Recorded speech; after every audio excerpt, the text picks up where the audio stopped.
Well, Mr. Miller, thank you for being so respectful of the rules in our facility.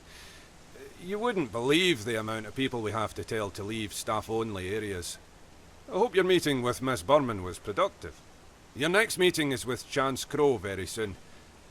Feel free to take a wander around in our gardens. I'll be waiting for you over in the Meta Center when you're ready to begin.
Right.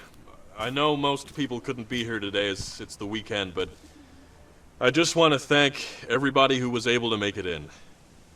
I guess I should start by saying that we will not be intimidated, that we will not stand without a fight.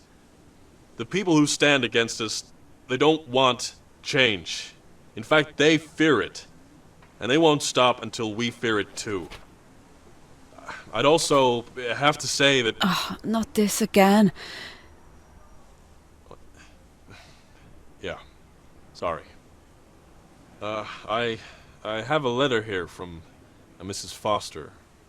Many of you may have known her son, who was sadly lost in the attack.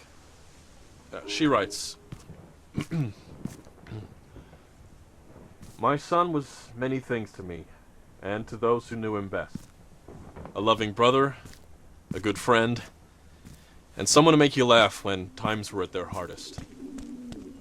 I do not know all of you the way my beloved son did, but I like to think that all the things I saw in him, you also saw on a daily basis. Aaron wasn't the only person to be taken in that blast. He is the only one I can talk about with any certainty. And that is to say this.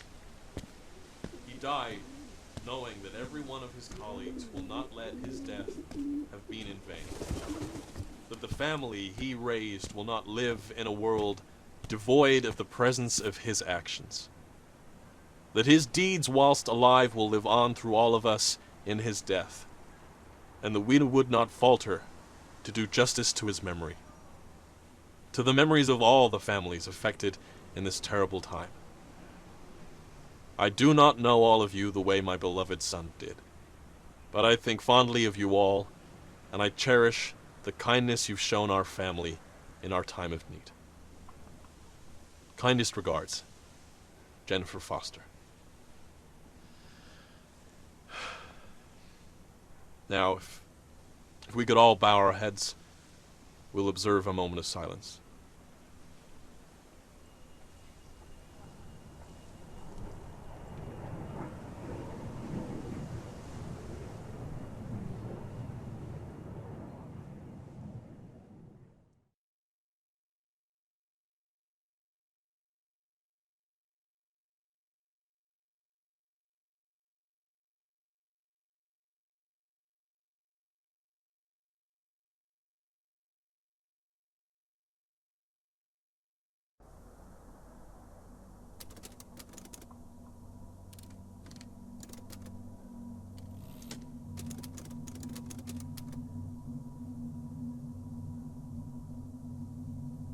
That photo was taken the day before it all happened.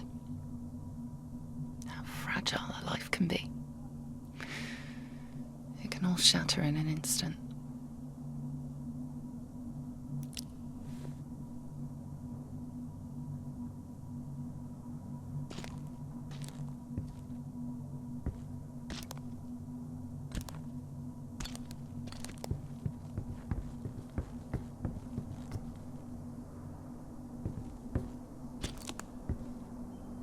The server room that held all the information.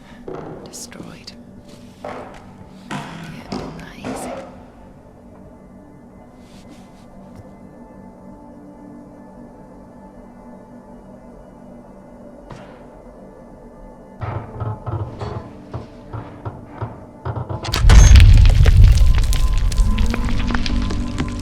Dust was caked to every surface. It was hard to see anything.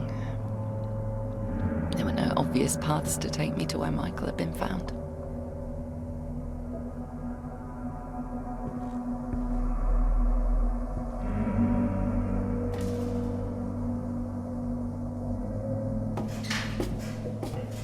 What was Michael even doing in there? He should have come home from work, put Molly to sleep, and we should have been eating a curry on the sofa with a glass of wine, for God's sake.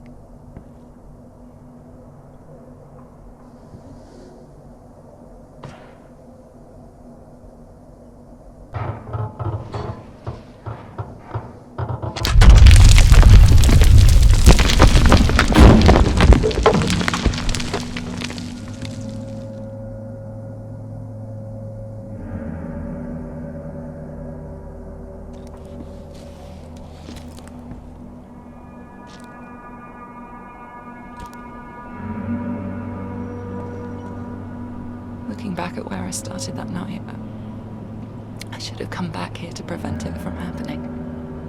Oh, it was so close.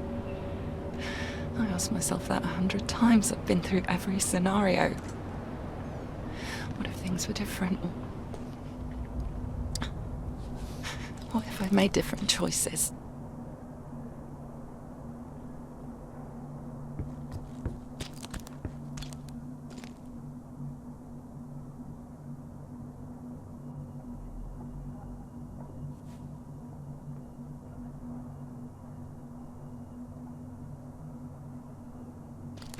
I couldn't understand it at the time. How had it come to this?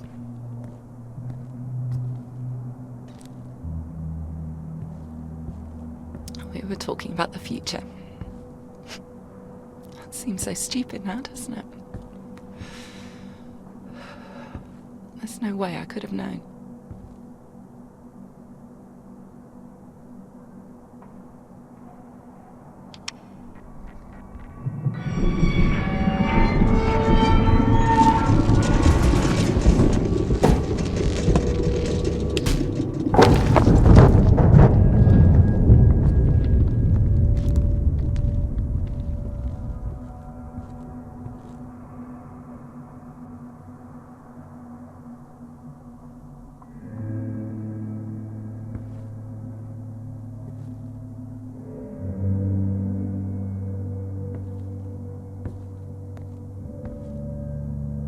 This would hopefully help me find my way a little better.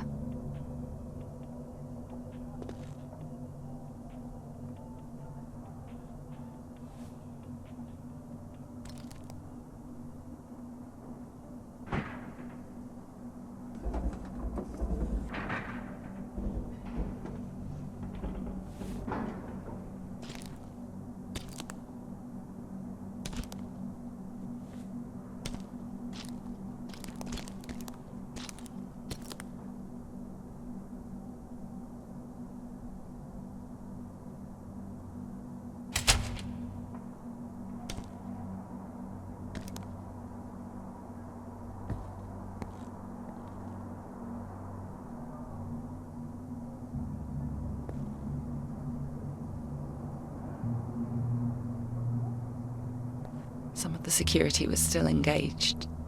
They were all lives lost. James, he was round for dinner with Amy just 2 days before all this happened. Jake and Andrew had so much fun making forts in the basement. They'd cry out for help as Michael would pretend to be a tiger stalking them in the long grass.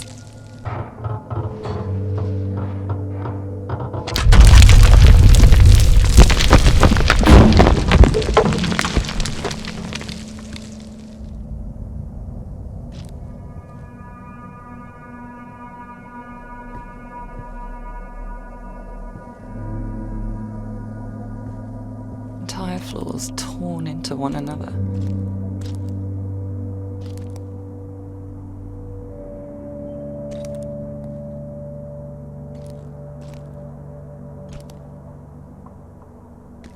I saw it below me.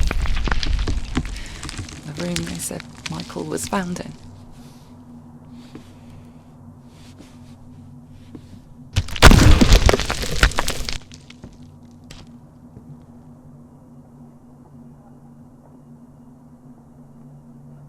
Did I cause this?